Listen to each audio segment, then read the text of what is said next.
You know, in modern psychology, there are so many methods, variations of cognitive therapy, working with your thoughts, you know.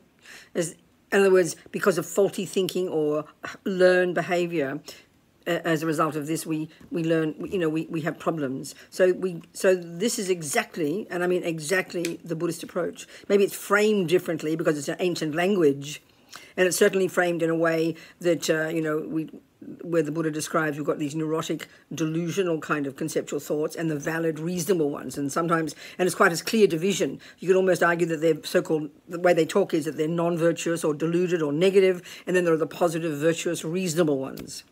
So basically, the idea is to learn to become familiar with our thoughts. Now, we know thoughts are happening every second. We know this. This is what makes us crazy, isn't it? We can't control them. And of course, it's not the positive thoughts that make us miserable, it's the unhappy thoughts. I mean, I've never met a person who says, Robina, I can't stop thinking positive thoughts. It seems to be these unhappy thoughts and anxious thoughts and negative thoughts and depressed thoughts and jealous thoughts, you know. But what's so shocking, and this is really fascinating, isn't it, that because the thoughts are there, because they seem to come, we assume they must be true. This is what's astonishing, you know.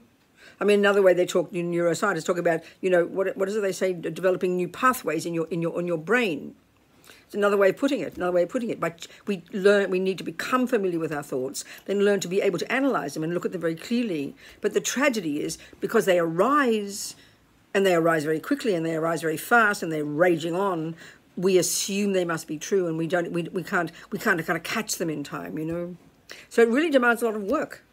It's utterly worthwhile. Of course, you can say you can need help to do it, but basically we have to learn to be our own therapist. Not have to, but we can, you know. So it's a question of developing the skill to hear the thoughts. I mean, we know we have them. We say, I'm anxious, I'm worried, I'm depressed. It means we're noticing the negative thoughts, the unhappy thoughts. So we have to learn to know that they're not set in stone. This is the key thing, and that we can change them. This is the skill we need to cultivate, and have the courage to do so, and the perseverance.